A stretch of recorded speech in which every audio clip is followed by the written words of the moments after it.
34.5 कस्बा में 44.00% वोटिंग हुई है। मोहम्मदी में 44.00 और हरगांव में 44.76।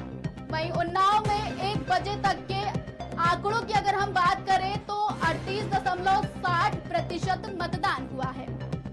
उन्नाव में दोपहर 1 बजे तक 38.60% मतदान हुआ।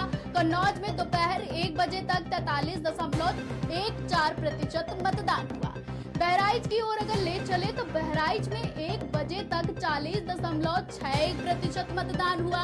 लखीमपुर खीरी की बात करें तो लखीमपुर खीरी लोकसभा सीट पर 43.35% वोटिंग हुआ। वहीं पलिया में 42.1, विघासन में 46.32, गोला गोकर्णनाथ की बात करें तो 41.78% वोटिंग हुई। श्रीनगर की बात करें तो 47.42%, लखीमपुर की बात करें तो 40.26। वहीं शाहजहांपुर लोकसभा सीट की ओर अगर ले चले तो 36.38% मतदान हुआ।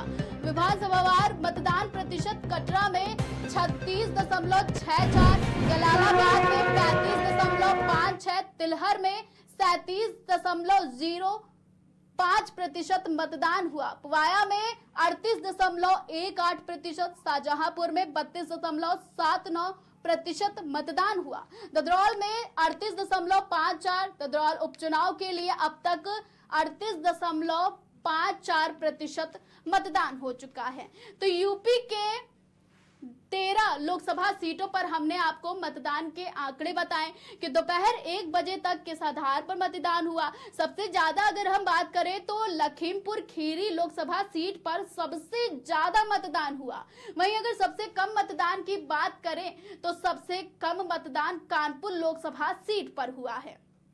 तो धौरहरा में दोपहर 1 बजे तक 43.09% वोटिंग हुई है। विधानसभावार मतदान प्रतिशत धौरहरा 41.5, कस्बा में 44.00% वोटिंग हुई। तो हमने आपको बताया कि दोपहर 1 बजे तक किस तरह से वोटिंग हुई। जो वोटिंग का सिलसिला है वो थोड़ा फीका नजर आ रहा है। अगर हम बात करें पहले, दूसरे और तीसरे चरण के चुनाव में तो पहले, दूसरे, तीसरे चरण के चुनाव में भी यही सिलसिला जारी रहा था और चौथे चरण के चुनाव यानी कि 13 मई आज चौथा चरण